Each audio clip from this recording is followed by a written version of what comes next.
우리 다 같이 찬송가 29장 찬양하시면서 10월 25일 주일 예배 하나님 앞에 올려드리겠습니다.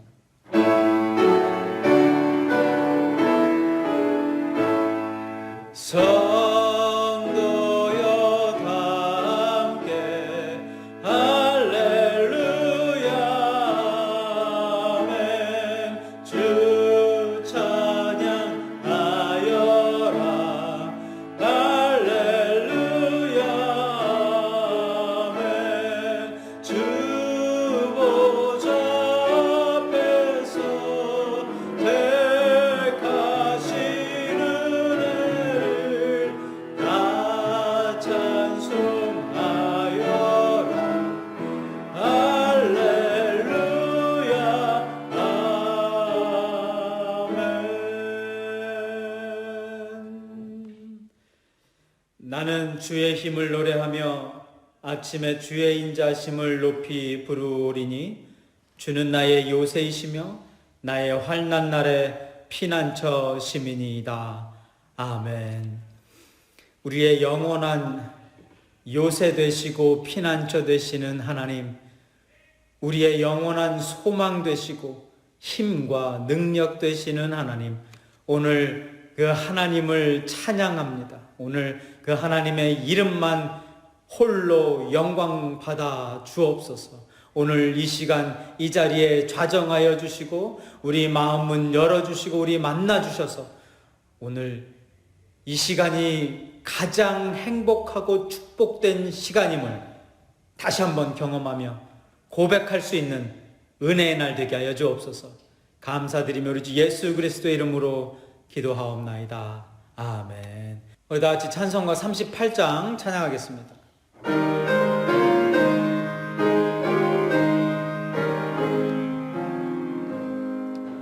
예수 우리 왕이여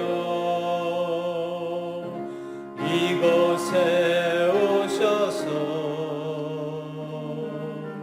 우리가 왕께 드리는 영광을 받아 주소서.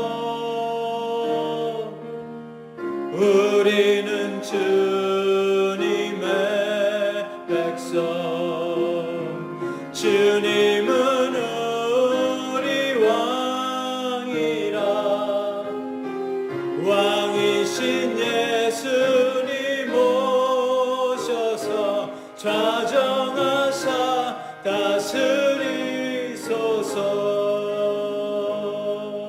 예수 우리 주시여 이곳에 오셔서 우리가 주께 드리는 찬양을 받아 주소서. 우리는 주님의 종들, 주님은 우리 주시라. 주 대신 예수님 오셔서 이 찬양을 받아 주소서. 아멘. 교동문 79번 요한복음 15장 우리 함께 봉독하도록 하겠습니다. 나는 포도나무요 너희는 가지라. 그가 내 안에 내가 그 안에 거하면 사람이 열매를 많이 맺나니 나를 떠나서는 너희가 아무것도 할 수 없음이라. 사람이 내 안에 거하지 아니하면 가지처럼 밖에 버려져 마르나니 사람들이 그것을 모아다가 불에 던져 사르느니라. 너희가 내 안에 거하고 내 말이 너희 안에 거하면 무엇이든지 원하는 대로 구하라. 그리하면 이루리라. 너희가 열매를 많이 맺으면 내 아버지께서 영광을 받으실 것이요 너희는 내 제자가 되리라. 아버지께서 나를 사랑하신 것 같이 나도 너희를 사랑하셨으니 나의 사랑 안에 거하라. 내가 아버지의 계명을 지켜 그의 사랑 안에 거하는 것 같이 너희도 내 계명을 지키면 내 사랑 안에 거하리라. 내가 이것을 너희에게 이름은 내 기쁨이 너희 안에 있어 너희 기쁨을 충만하게 하려 함이라. 아멘. 사도신경으로 신앙 고백하겠습니다. 전능하사 천지를 만드신 하나님 아버지를 내가 믿사오며 그 외아들 우리 주 예수 그리스도를 믿사오니 이는 성령으로 잉태하사 동정녀 마리아에게 나시고 본디오 빌라도에게 고난을 받으사 십자가에 못 박혀 죽으시고 장사한 지 사흘 만에 죽은 자 가운데서 다시 살아나시며 하늘에 오르사 전능하신 하나님 우편에 앉아 계시다가 저리로서 산자와 죽은 자를 심판하러 오시리라. 성령을 믿사오며 거룩한 공예와 성도가 서로 교통하는 것과 죄를 사하여 주시는 것과 몸이 다시 사는 것과 영원히 사는 것을 믿사옵나이다.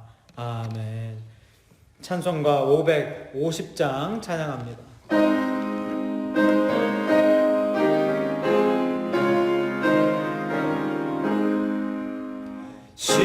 시온의 영광이 빛나는 아침 어둡더니 땅이 밝아오네.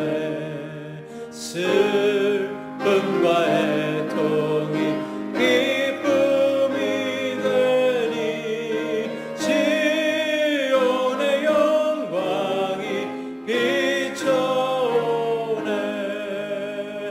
시온의 영광이 빛나는 아침 매였던 종들이 돌아오네.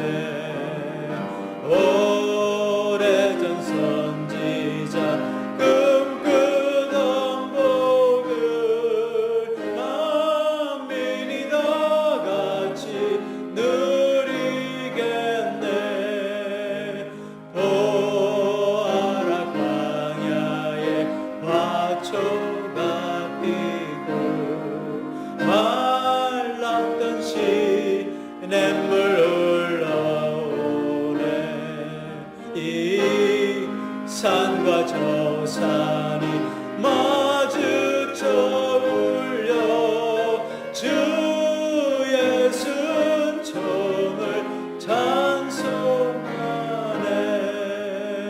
땅들아 바다야 많은 섬들아 찬양을 주님께 드리오라. 싸움과 죄악이 가득한 땅에 찬송이 하늘에 사무치네.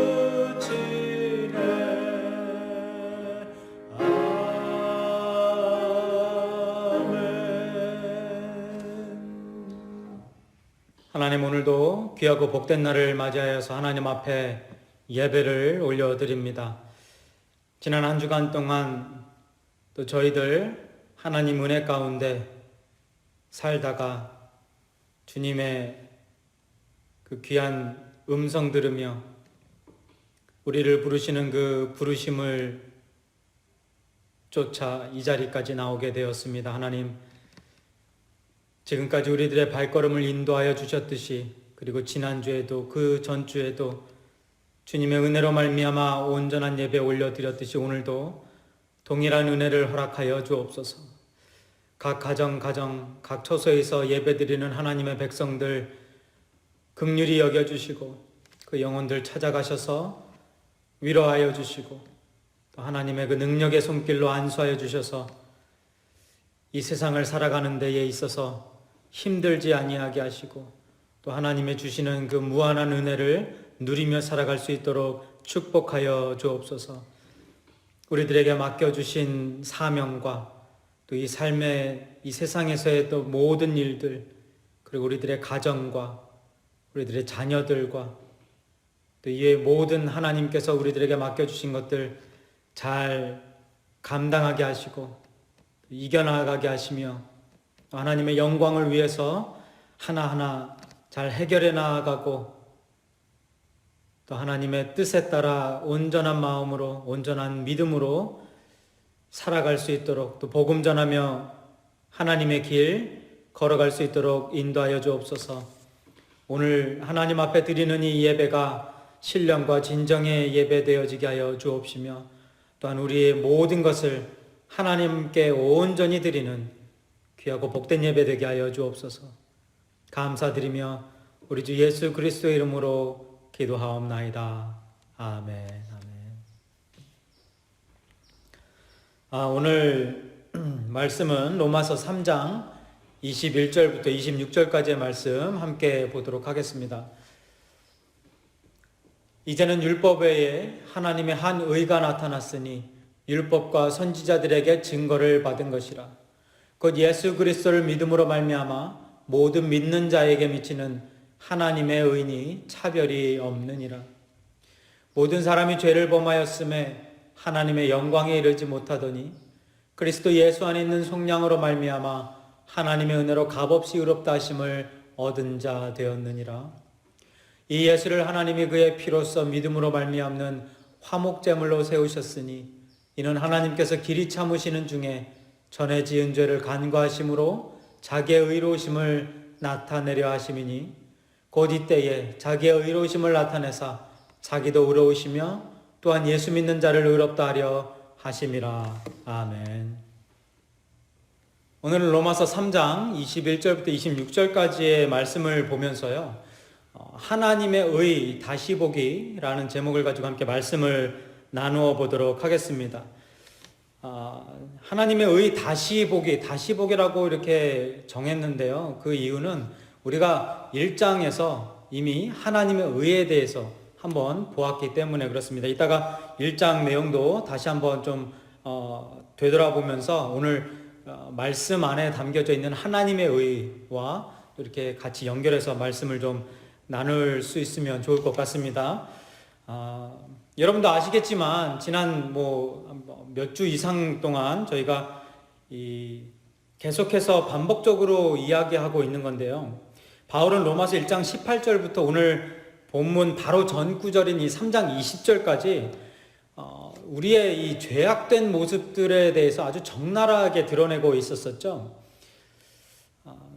그 내용을 통해서 우리가 정말 얼마나 타락한 존재인가, 얼마나 죄로 가득한 존재들인가, 구원을 받은 자나 구원을 받지 못한 자나 구원받기 전이나 후나 사실 우리의 어떤 죄악된 삶의 모습에 있어서는 조금의 변화나 달라진 점, 발전되고 성장한 점, 거룩해진 모습들은 있을지 몰라도 어쨌든 결과적으로는 우리가 그 죄악의 굴레에서 이 세상 안에서 살고 있을 때는 그 죄악의 굴레에서 벗어나지 못한다는 것을 우리가 본문 바로 전 구절인 3장 20절까지의 내용을 통해서 절실하게 깨달았습니다.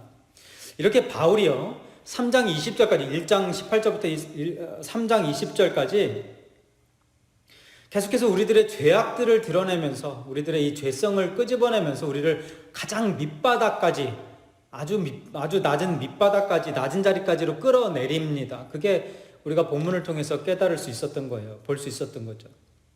그러니까 이렇게 어떤 소망도 또 희망도 가질 수 없었던 최악의 상태에 놓여 있었던 것이 우리인데요. 이제 오늘 본문부터는 바울이 우리의 그 죄악된 모습에서 벗어나서 이제는 우리의 그 시선을 이제는 어디로 향하게 하냐면 하나님의 의, 하나님의 은혜로 향하게 하고 있다라는 거예요.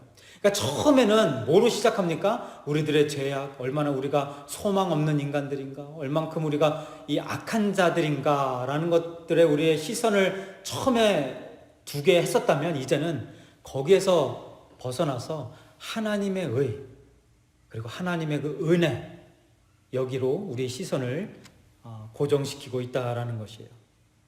좀 더 구체적으로 설명을 드리면요, 율법 지킴을 통해 이루어낸 나의 의에만 모든 시선이 집중되어져 있었던 유대인들의 시선을요, 그저 율법과 그 율법 지킴을 통해서 드러나게 된 또는 이루어낸 자기의 의에만 집중하고 있었던 유대인들의 그 시선을 오늘 본문 말씀을부터는 그 본문 말씀을 통해서는 이제 하나님의 은혜와 하나님의 의로 그 시선을 돌려놓고 있다라는 이야기입니다. 그래서 바울이 오늘 본문이 시작되는 21절에서 우리를 죄인 되게 만드는 율법을 잠시 소개한 다음에 바로 나머지 구절들을 통해서는 우리를 의인 되게 하신 하나님의 의를 구체적으로 설명하고 있는 것입니다. 21절 다시 보겠습니다. 이제는 율법 외에 하나님의 한 의가 나타났으니 율법과 선지자들에게 증거를 받은 것이라. 여러분 여기 보면 앞에 이제는 이라는 단어가 나오죠. 이게 영어 성경에 보면 but now라고 되어져 있어요. 그러나 이제는, 그러나 지금은. 이 but이라는, 그러나라는 접속사가 어떤 의미를 담고 있습니까? 그 전에 나오는 내용들과는 뭔가 다르다라는 거죠. 앞에 나올 내용이, 그죠? 변화되었다, 바뀌었다라는 이야기입니다. 다시 말해서 과거에는 우리가 율법 아래에 놓여 있는 자들이었고 율법의 행위로는 그 누구도 의롭게 되어질 수 없었고 더 나아가서 하나님 앞에 의롭다 여김을 받을 수도 없었다. 그것이 우리의 모습이었다. 그러나 이제는 but now, 그러나 이제는 우리가 뭐를 가질 수 있게 되었다고요? 소망을 가질 수 있게 되었다. 왜 그렇습니까? 그 이유가 하나님의 의로우심의 표상 되시는 예수 그리스도를 말미암아 하나님의 그 풍성하신 무조건적 은혜로 말미암아 우리가 값없이 의롭다 하심을 얻은 자 되어졌기 때문이다. 할렐루야. 그 내용이에요, 그 내용. But now, 그러나 이제는. 여러분 이 이제는이라는 단어가 우리의 신앙생활 가운데 매일매일 경험되어져야 되는 거죠. 우리가 예수님 믿기 전에는 이렇게 살았으나 그러나 이제는 새 피조물이 되어지고 새 부대가 되어져서 새 창조물이 되어졌다. 하나님께 영광 돌리는 하나님의 자리, 하나님의 그 풍성한 은혜를 매일매일 누리며 사는 자리까지 가게 되어졌다. 어제는 내가 이렇게 살았지만 but now, 이제는 하나님의 그 말씀을 통해, 하나님의 그 은혜를 통해, 하나님의 그 인도하심을 통해 이제는 내가 달라졌다. 근데 그것보다 더 중요한 건 무엇입니까? 어제 내가 알지 못했던 그 하나님의 의, 하나님의 은혜. 그러나 이제는, 오늘은 그 하나님의 은혜를 내가 절실히 깨닫고 하나님의 의가 무엇인지를 알게 되었다. 저와 여러분의 신앙 고백이 되어지기를 주님의 이름으로 축원드립니다. 여러분, 바울이 21절 앞부분에 언급하고 있는 하나님의 이 한 의, 이것이 무엇입니까?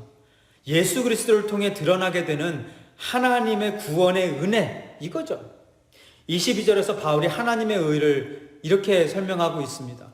곧 예수 그리스도를 믿음으로 말미암아 모든 믿는 자에게 미치는 하나님의 은이 차별이 없느니라. 여러분, 이것이 하나님의 의예요. 그죠? 혹시 이 하나님의 의가 무엇인지 언급되어졌던 로마서 1장 16절과 17절 말씀 기억하십니까? 우리 다시 한번 좀 보겠는데요. 지금 몇 차례 보고 있는 내용입니다. 로마서의 핵심 구절이기 때문에 그래요. 다시 보겠습니다. 16절. 내가 복음을 부끄러워하지 아니하노니 이 복음은 모든 믿는 자에게 구원을 주시는 하나님의 능력이 됨이라. 먼저는 유대인에게 그리고 헬라인에게로다. 복음에는 하나님의 의가 나타나서 믿음으로 믿음에 이르게 하나니 기록된 바 오직 의인은 믿음으로 말미암아 살리라 함과 같으니라. 여러분 기억하실지 모르겠지만 이 구절을 통해서 우리가 이 하나님의 의를 이렇게 정의 내렸었습니다. 어떻게 내렸었냐면요, 하나님의 의란 에덴에서부터 깨어졌던 하나님과 인간 사이의 관계가 예수 그리스도의 십자가 희생으로 말미암아 회복되어지는, 창세전부터 미리 계획되어지고 예정되어지고 그리스도를 통해 성취하신, 그리고 예수님의 재림을 통해 완성하실 하나님의 구원의 은혜이다. 이렇게 정의를 내렸었죠. 좀 어렵습니다. 근데 이 내용을 아주 간단하게 한 문장으로 만들었었던 것도 기억하십니까? 하나님의 의는 하나님의 구원의 은혜이다. 이렇게 정의를 내렸었어요. 이것이 로마서 1장 16절과 17절 말씀을 나눌 때 내린 하나님의 의에 대한 정의입니다.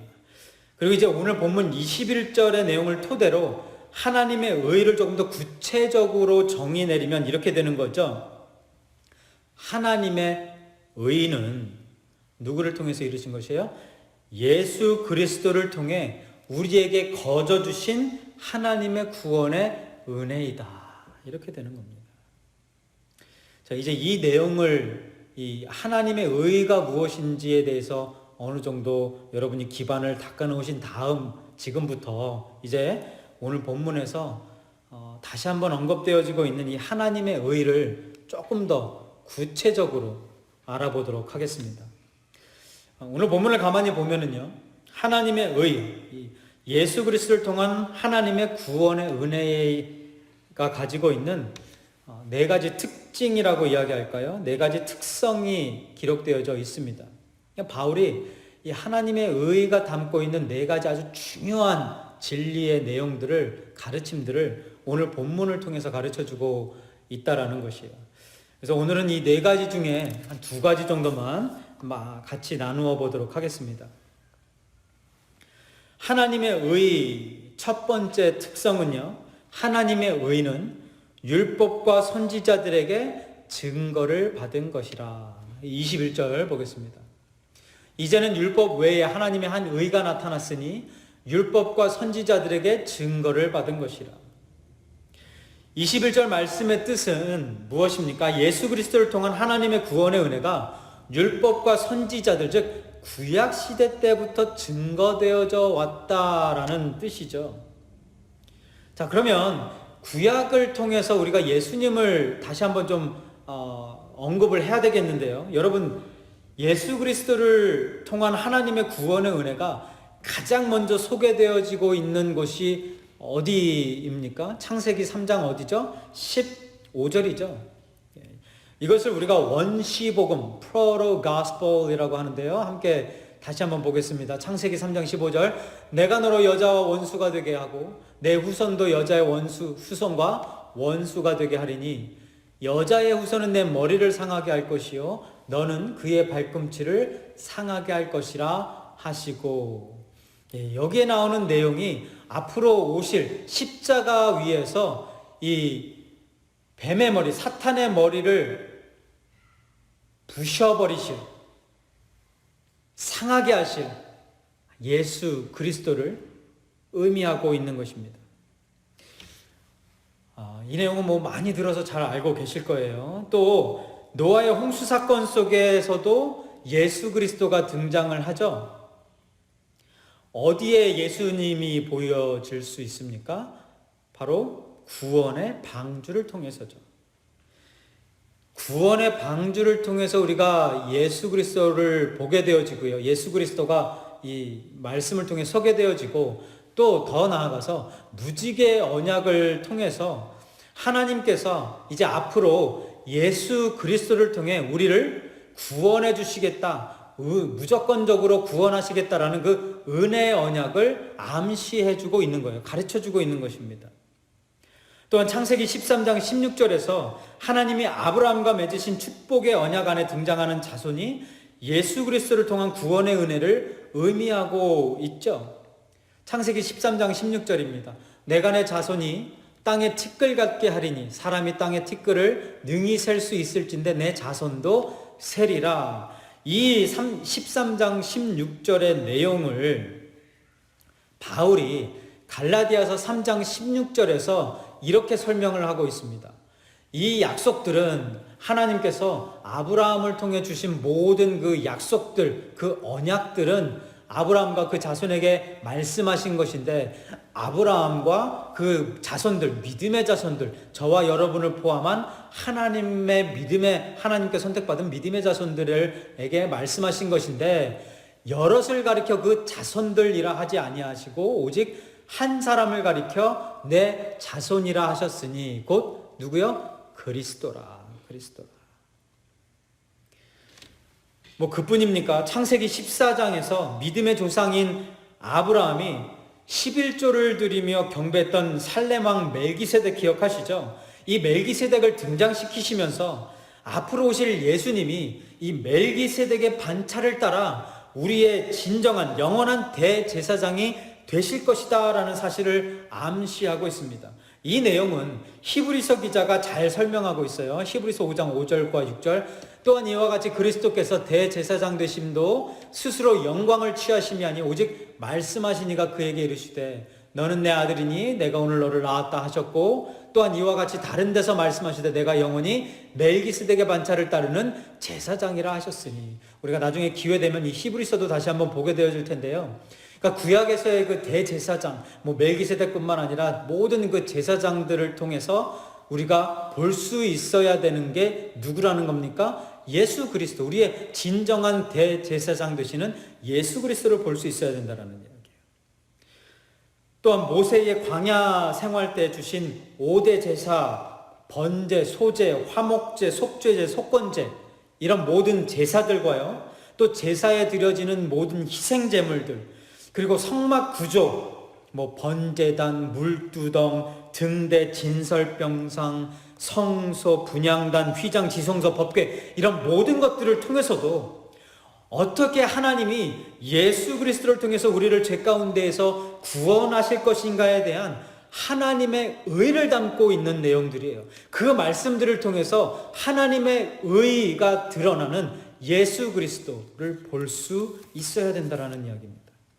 그뿐이겠습니까? 창세기의 사족장, 아브라함, 이삭, 야곱, 요셉, 출애굽의 대표자 모세, 가나안 정복시대의 대표 여호수아, 사사기의 12사사, 통일을 왕국 시대의 다윗과 솔로몬과 같은 이 구약의 모든 대표급 인물들과요, 그리고 5권의 시가서, 욥기, 시편, 잠언, 전도서, 아가서, 그리고 12권의 선지자서의 예언들 속에서도 예수 그리스도를 통한 하나님의 구원의 은혜가 풍성하게 그려지고 있습니다. 아니, 그 모든 내용들이 어디를 포인트하고 있어요? 어디를 향하고 있어요? 예수 그리스도를 향하고 있다는 거예요. 이 길가에 있는 그 표지판처럼 모든 표지판이, 모든 구약의 그 내용들이 다 딱 한 곳을 가리키고 있는데 그것이 바로 예수 그리스도라는 거예요. 이렇게 하나님의 의는 율법과 선지자들이 구약에서부터 지속해서 which the law and the prophets testify, 그러니까 증거하고 있는 확실한 것, 믿을 만한 것이라고 바울이 말하고 있는 것입니다. 그러니까 여러분, 구약을 읽으실 때 구약을 통해서 예수님을 보지 못하신다면 여러분 헛 읽고 있는 거죠. 잘못 읽고 있는 거죠. 그러니까 길거리에 있는 사인판을 보고서 그 사인판에 담겨져 있는 사인을 잘못 보고 계신 거예요. 분명히 이쪽으로 오른쪽으로 가야 되는데 그 오른쪽으로 가지 아니하고 그냥 그 표지판만 붙들고 있는 모습이 바로 구약에서 율법만 붙들고 있었던 유대인들의 모습이었고, 안타까운 유대인들의 잘못이었다라는 것입니다. 구약을 통해서도 이 율법과 선지자를 통해 증거하고 계시는, 앞으로도 증거하실 그 예수님 만나게 되시기를 주님의 이름으로 축원드립니다. 여러분, 여기서 우리가 21절 말씀을 통해서 이 율법에 관련해서 아주 중요한, 절대 놓쳐서는 안 될 아주 중요한 사실 한 가지를 더 깨달을 수 있게 되는데요. 여러분, 하나님께서 구약의 율법을 통해 우리에게 증거하신 것이 무엇이라고 21절에서 말씀하고 있는 거죠? 예수 그리스도를 통한 하나님의 구원의 은혜죠. 그죠? 이 율법을 통해 증거하고 있는 것이 하나님의 의다, 예수 그리스도다, 이렇게 이야기하고 있잖아요. 이렇게 율법이 증거하고 있는 예수 그리스도와 하나님의 구원의 은혜를 아까 말씀드렸듯이 유대인들이 못 알아먹은 것이에요. 그래서 하나님께서 주신 거룩한 율법을 열심히 지켰잖아요. 아주 열심히 지켰음에도 불구하고 주님께 꾸지람 듣고 바울로부터 질책을 받게 되어진 것입니다. 왜냐고요? 그 사인판만 붙들고 있으니까. 그 사인판 보고 제대로 된 곳으로 가라는 거예요. 저쪽을 바라보라는 거예요. 근데 그 사인판만 붙들고 있으니까, 율법만 지키고 있으니까 꾸지람 받을 수밖에 없어요. 질책 받을 수밖에 없는 거예요. 하나님께서 율법을 통해서 증거하시고 가르치시는 예수님은 보지 못하고 그냥 율법만 붙잡고 씨름하면서 서로 누가 더 의롭나 아니 덜 의롭나 이런 것만 따지면서 진흙탕 싸움만 하고 있었다는 이야기예요. 그러니까 21절에서 율법 위에 하나님의 한 의가 나타났다는 말씀의 뜻은요, 하나님의 한 의가 나타났으니 이제 율법은 쓸데없는 것이다, 버려도 된다, 안 지켜도 된다, 무시해도 된다, 이런 뜻이 아니라는 거예요. 오해하시면 안 된다라는 것입니다. 구원받은 사람들이라면 율법을 더 굳건히 지켜나가야 되는 것이에요. 왜죠? 율법이 증거하고 있는 하나님의 구원의 은혜, 예수 그리스도를 전하고 영원권하기 위해, 그래서 율법을 더 굳건히 지켜야 되는 것이고 율법을 더 따라야 되는 것이에요. 하나님의 한 의가 나타났으니 과거의 그 율법들은 버려도 된다, 이건 아니라는 거예요. 근데 유대인들 같은 경우에는 그 율법만을 지켰던 그 생각, 그 행동, 그 습관들은 그건 버려야 되겠죠. 그게 중요한 게 아니니까. 그 율법을 통해서 예수님을 보지 못하고 율법 지킴을 통해서 예수님이 증거되어지지 아니하고 전할 수 없으면 그런 율법은 잘못된 율법 지킴이에요. 다만 우리가 잊어서는 안 되는 것이요, 이 율법이라는 것, 하나님께서 주신 이 귀한 거룩한 율법의 말씀, 이거는 버려야 되는 것이 아니라 더 굳건히 지켜나아가면서 예수 그리스도를 통해 영혼구원의 그 사역을 감당할 수 있게 돼야 된다는 말입니다. 그래서 예수님이 율법이나 선지자나 폐하러 온 것이 아니요 완전하게 하러 왔다라고 말씀하시면서 천지가 없어지기 전에는 율법의 1.1획도 결코 없어지지 아니하고 다 이루리라 라고 말씀하신 것이죠. 마태복음 5장 17절과 18절입니다. 바울 또한 로마서 3장 31절에서 우리가 믿음으로 말미암아 율법을 파기하느냐라는 질문에 뭐라고 대답합니까? 그럴 수 없느니라. 도리어 율법을 어떻게 해요? 굳게 지키느니라, 굳게 세우느니라 라고 말해요. 그러면서 갈라디아서에서는 율법이 우리를 예수님께로 인도하는 초등교사라고 말하고 있습니다. 갈라디아서 3장 24절이죠. 여러분, 구약에서 계속해서 말씀하고 계시는 율법과 선지자를 통해 증거하고 계시는 그 예수님, 지금 이 순간에도, 아니 우리의 삶 가운데에서도 계속해서 전해지고 증거되어지고 있지 않습니까? 그 예수님 만나게 되시길 주님의 이름으로 축원드립니다. 하나님의 의 첫 번째 특성, 하나님의 의는 율법과 선지자들에게 증거를 받은 것이다. 하나님의 의 두 번째 특성은요, 하나님의 의는 차별이 없다라는 거예요. 22절 보겠습니다. 곧 예수 그리스도를 믿음으로 말미암아 모든 믿는 자에게 미치는 하나님의 의는 뭐가 없어요? 차별이 없느니라. 지금 바울은 22절의 말씀을 통해서 예수님을 통한 하나님의 구원의 은혜는 어떻다는 걸 이야기하고 있는 거죠? 차별이 없다, 다르지 않다라는 뜻이에요. 차별이 없다, 편애가 없다, 공평하다라고 말씀하고 계신 것입니다.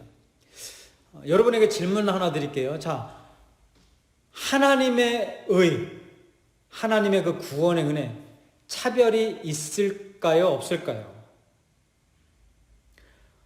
본문에서 성경 말씀이 없다라고 하니까 당연히 차별이 없으시다라고 대답을 하셔야 되겠죠. 그죠?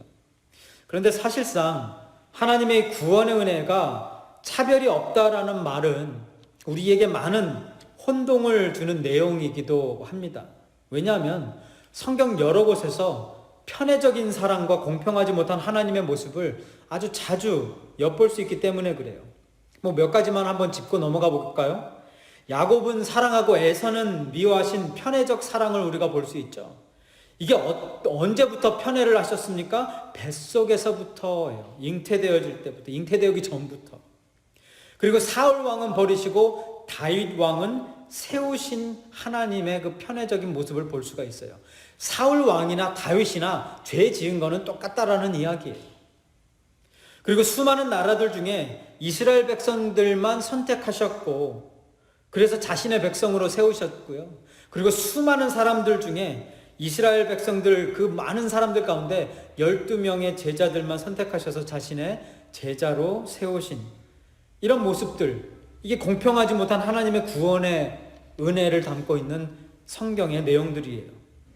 또한 예수님을 3번이나 부인하고 배척한 베드로는 다시 찾아가셔서 귀히 쓰셨지만 예수님을 팔아넘긴 갸른 유다는 어땠습니까? 그냥 내버려 두셨죠. 자신이 예수님을 판 것에 대한 그 죄책감, 그 무게를 견디지 못하고 목숨을 내어놓는, 자기의 목숨을 끊는 그 상황에서 예수님은 그냥 두셨다라는 이야기예요. 베드로와 완전히 다른 모습이죠. 차별이요 또 편애입니다. 하나님의 편애적이며 이 공평하지 못한 사랑과 은혜는요, 마태복음 25장에서 더욱 명확하게 드러나죠. 10처녀 중에서 5처녀들만 슬기로운 자라고 칭찬하시면서 혼인잔치에 들여보내 주셨어요. 이 차별 편애입니다. 어떤 분들은 이게 여기에 기름을 준비를 했으니까 들어가고 안 했으니까 못 들어가고 이런 어떤 율법적인 차원에 대한 그런 어떤 조건부적인 차원에 대해서 이야기할 수도 있는데요. 나중에 좀 구체적으로 보겠지만 여러분 어쨌든 일단 왔으면 좀 덜 준비하든 말든 상관없이 다 들여보내줘야지 그게 공평한 거 아닙니까? 그게 차별 없으신 하나님의 은혜라고 보아야 되지 않겠습니까? 근데 그게 아니라는 거예요. 차별과 편애입니다. 모든 종에게 공평하게 5달란트씩 주시지 않으셨어요. 어떤 종에게는 5달란트, 어떤 종에게는 2달란트, 어떤 종에게는 1달란트만 주셨어요. 이거 차별이고 편애죠. 이왕 주실 거면 그냥 동일하게 다 5달란트씩 주든지 아니면 1달란트씩 주시든지, 또 경쟁을 붙이실래도 그렇게 동일한 선상에서 시작을 하게 해야죠. 왜 한 사람은 저기 100m 달리기 할 때 왜 한 사람은 제자리 출발점에서 뛰게 하고 다른 사람은 5m, 10m 앞에서 뛰게 하냐라는 거. 이거 불공평한 거 아닙니까? 편해요, 차별이에요. 양과 염소를 구별하셔서 양은 오른편에 염소는 왼편에 두셨죠. 그리고 염소가 행했던 선한 일들을 어떻게 합니까? 그냥 무시해버려요. 이거 차별이고 편애 아니겠습니까? 이렇게 우리는 성경의 많은 곳에서 차별이 없으신 하나님이 아닌 차별하시는, 편애하시는 하나님의 모습을 보게 되어지고 또 배웁니다. 아니, 깨닫게 되어집니다. 그런데 오늘 본문에서 바울이 뭐라고 이야기를 하고 있어요? 하나님의 의가 차별이 없다라고 이야기를 하고 있어요. 이 너무나 헷갈리는 것 아닙니까? 혼동되는 것 아니냐는 거예요. 여러분, 여기서 이제 우리가 생각해 봐야 되는 게 무엇이냐면요. 우리는 보통 어떤 것이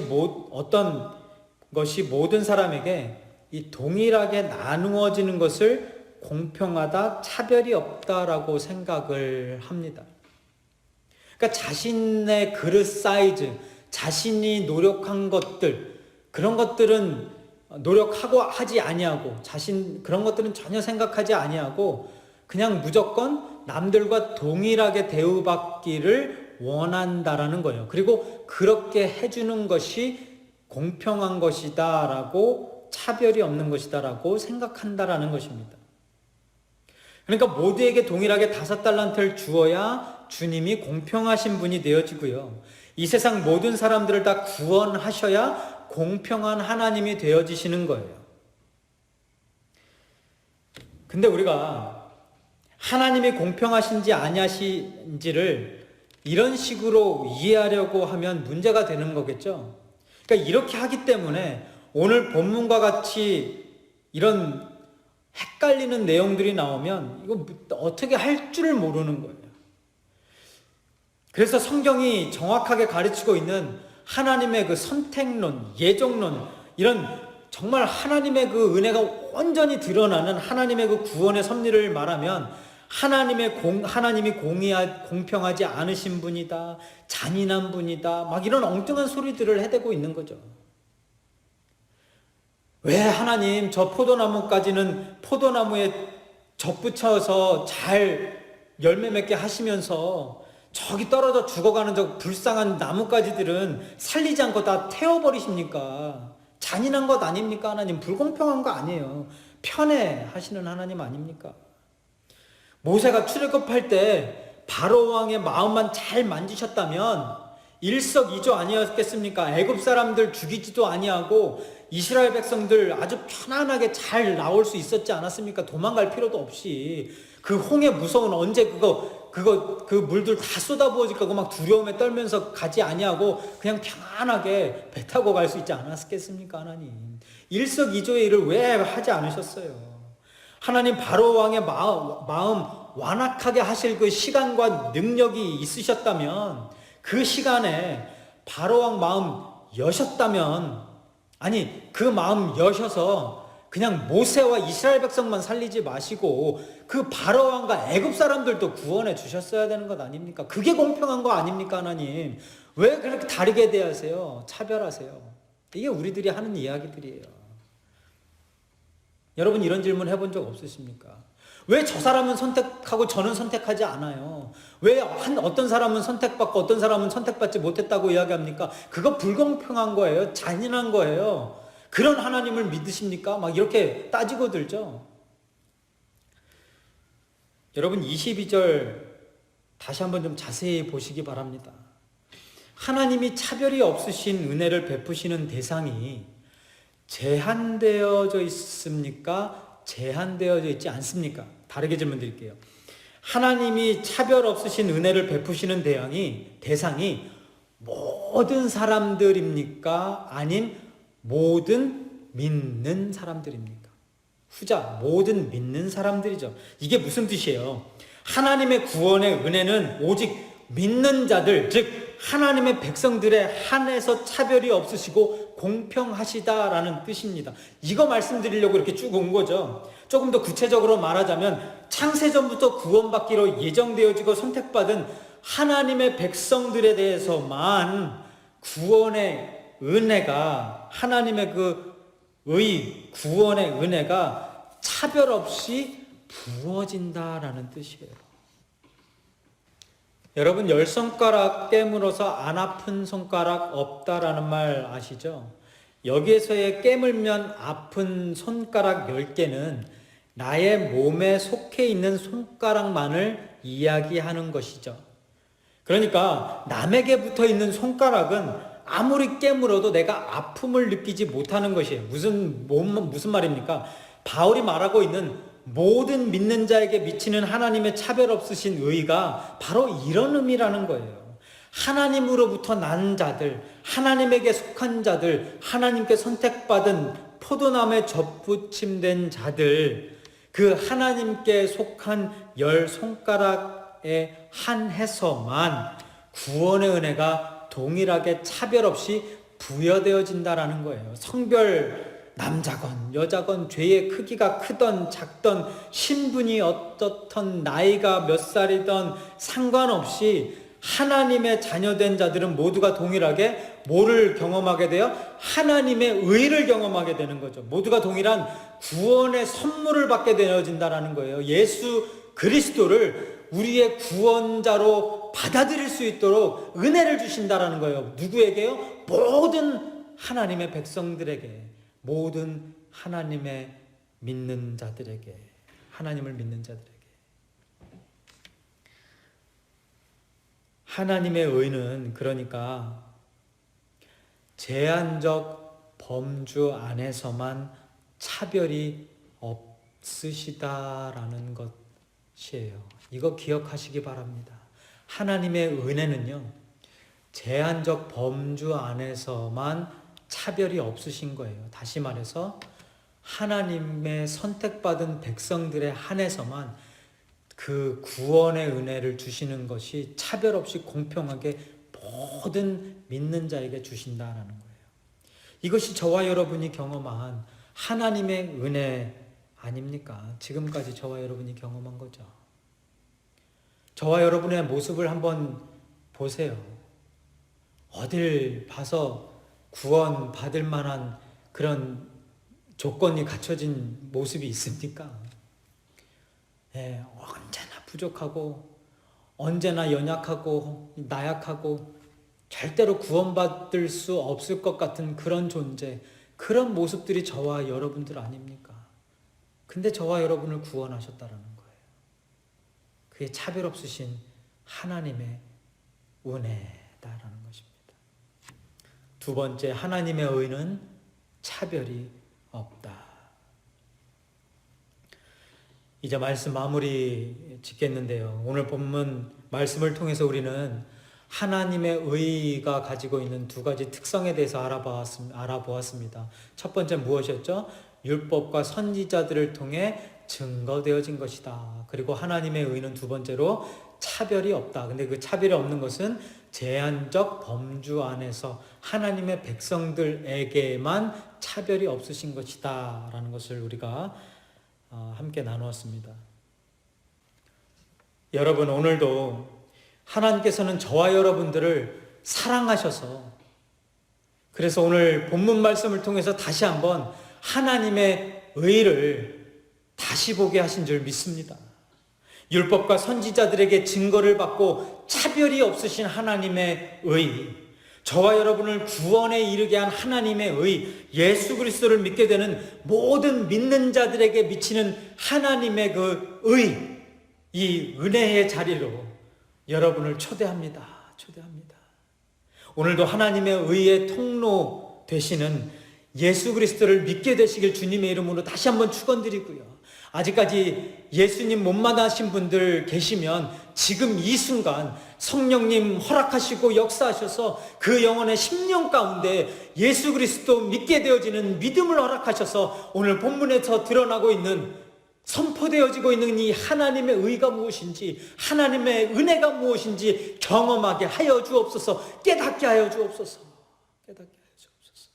그리고 여러분, 예수님을 만나신 분들은요, 앞으로 계속해서 구약에서 계속해서 증거하고 계시고 지금도 증거하고 계시는 그 예수 그리스도, 저와 여러분의 삶을 통해서 증거되어질 수 있도록 기도하며 나아가게 되기를 주님의 이름으로 축원드립니다. 저와 여러분이 해야 될 일이 그거 아니겠습니까? 먼저 구원받은 자들이 아직 구원받지 못한 하나님의 백성들에게 하나님의 그 구원의 은혜와 사랑, 하나님의 그 의를 전하고 증거하는 것, 이것이 저와 여러분의 삶의 목적인 줄 믿습니다. 오늘 이 시간 함께 또 찬양하며 나아갈 텐데요, 우리가 찬양 부르며 기도할 때마다 늘 하는 기도죠. 하나님, 우리를 통해서 영혼구원 사역 이루어 주옵소서.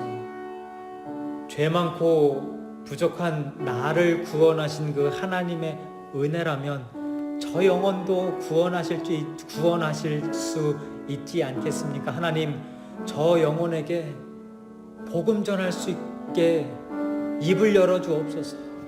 하나님, 우리의 이웃들에게, 그리고 우리의 주위의 사람들에게 이 세상에 복음 선포할 수 있는 용기를 허락하여 주옵소서. 능력을 허락하여 주옵소서. 한 손에 복음 들고 한 손에 하나님의 그 사랑 들고 하나님, 저 영혼들을 향해 나아가게 하여 주옵소서. 우리 그런 마음으로 우리 함께 찬양하며 나아가겠습니다.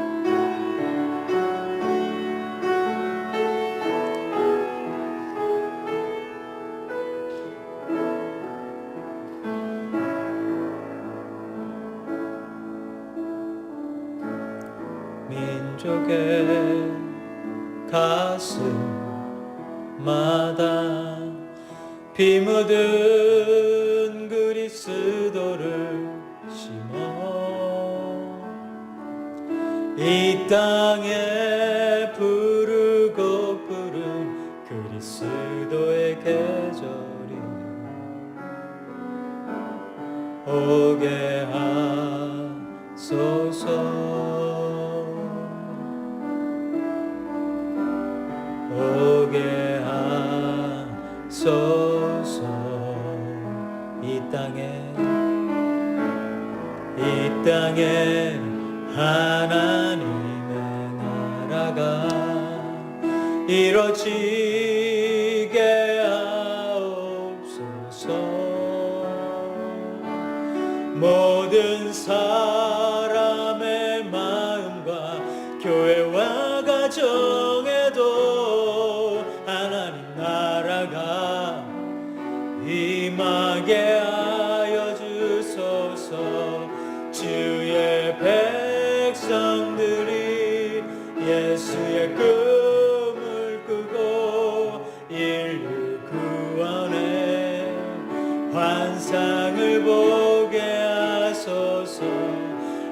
손은 복음 들고 한 손은 사랑을 들고 온 땅 구석 누비는 나라 되게 하소서.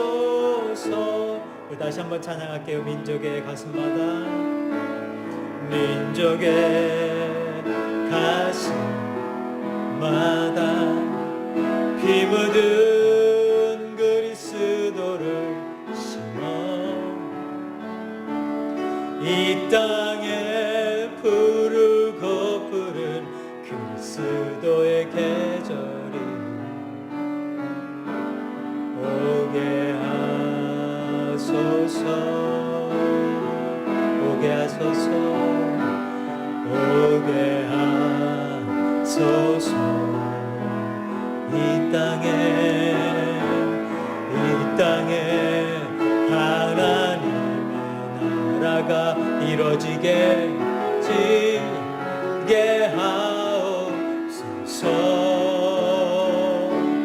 모든 사람의 마음과 교회와 가정에도 하나님 나라가 임하게 하여 주소서. 주의 백성들이 예수의 꿈을 꾸고 인류 구원의 환상을 보게 하소서. 한 손은 복음 들고 한 손은 사랑을 들고 온 땅 구석 누리는 나라 되게 하소. 마지막으로 주의 백성들이 예수의 꿈을 꾸고 인류 구원의 환상을 보게 하소서. 한 손은 복음 들고 한 손은 사랑을 들고 온 땅 구석 누비는 나라 되게 하소서.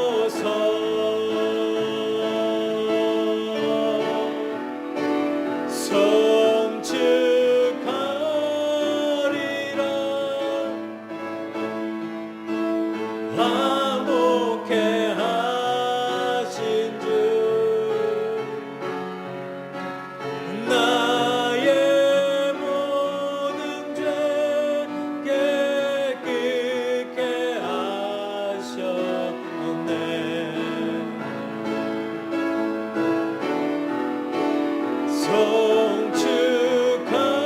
성축하리라. 귀하신 어린 양 모두 절하고 모두 외치리라. 성축하리라.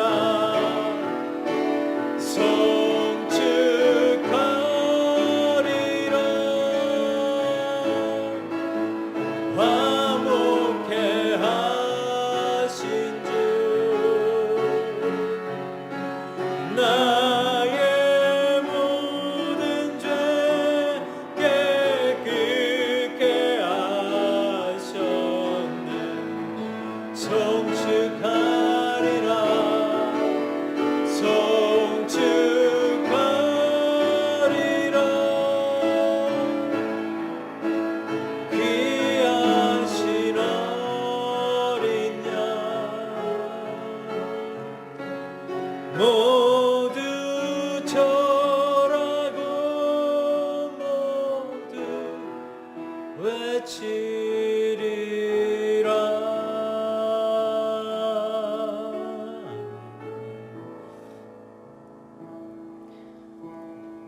우리의 소망 되시는 예수님, 그 예수님을 통해 드러난 하나님의 의, 하나님의 은혜, 하나님의 사랑, 우리 그거 전해야 되지 않겠습니까? 우리 그 하나님의 의, 하나님의 그 은혜, 하나님의 그 사랑, 예수님을 통해 매일매일 누리면서 경험되어지면서 살아야 되지 않겠습니까? 오늘 우리 함께 기도할 때 하나님, 그 하나님의 의가, 그 하나님의 은혜와 사랑이 예수 그리스도를 통해 다시 한번 우리 일 가운데 경험되어지게 하여 주옵소서.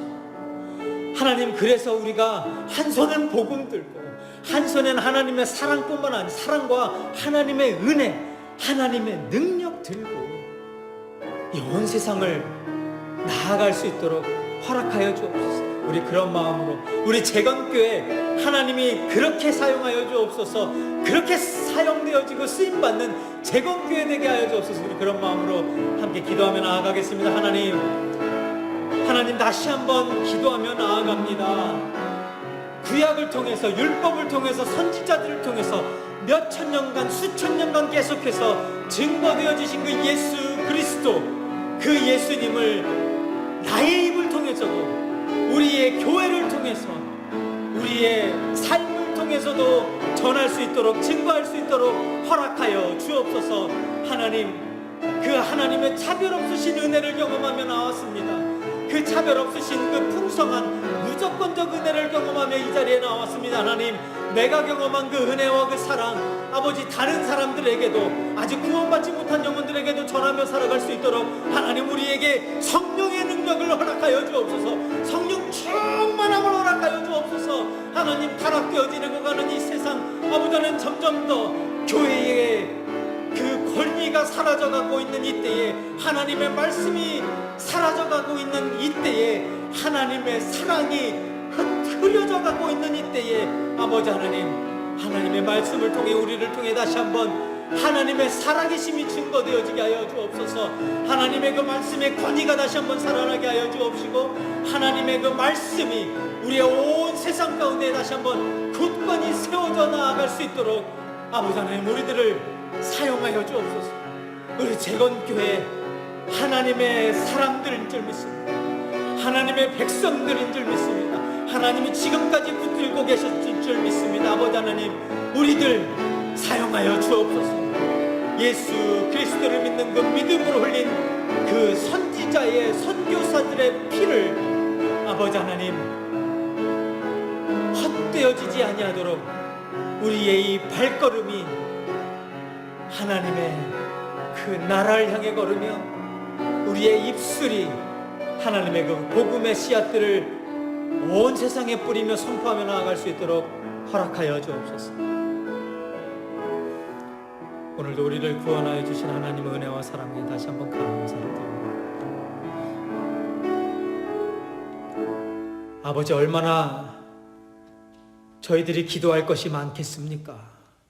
하나님, 얼마나 저희들이 하나님께 바라고 소망하는 것이 많겠습니까? 그럼에도 불구하고 우리의 입술에서 예수 그리스도의 복음의 때, 하나님의 의에 대해, 한 영혼 구원함에 대해 기도할 수 있는 입술과 마음을 허락하심을 하나님 다시 한번 감사드립니다. 영혼 구원의 삶을 위해서, 하나님의 영광을 위한 삶을 위해서 앞으로도 계속해서 살아가게 하여 주시고, 특별히 구약을 통해, 율법과 선지자들을 통해 증거되어지고 차별이 없으신 그 하나님의 그 의가 우리의 삶을 통해서, 우리 재건교회를 통해서, 우리 재건교회 모든 성도들과 믿는 모든 하나님의 백성들을 통해서 온 세상에 다시 한번 선포되어지고 전달되어질 수 있도록, 증거되어질 수 있도록 하나님 허락하여 주옵소서. 오늘도 주님의 그 사랑으로 말미암아 하나님의 의가 어떤지를 다시 한번 경험하게 되었습니다. 그 하나님의 의를 경험한 우리들을 하나님 앞에 온전히 쓰임받고 살아갈 수 있도록 우리의 발걸음을 인도하여 주옵소서. 이제는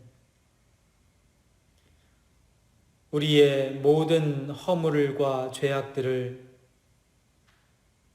덮어주시고 씻어주시고 용서하여 주시기 위하여 십자가에서 피 흘리신 우리 주 예수 그리스도의 은혜와 하나님 아버지의 극진하신 사랑하심과 성령님의 감화감동 내조 교통 역사 충만 동행하심이 오늘 말씀을 통해 깨닫게 되어진 하나님의 의를 다시 한번 되새기며 이 땅에 예수 그리스도 전하고 한 영혼 구원함에 부족함 없는 재건교회로 쓰임받고자 소망하고 돌아가는 우리 남가주 재건교회 모든 성도들 머리 위와 그 가정 위에, 그리고 이 땅 가운데 사는 모든 하나님 백성들의 머리 위와 그 가정 위에 이제부터 영원토록 함께 하시기를 간절히 축원하옵나이다. 아멘.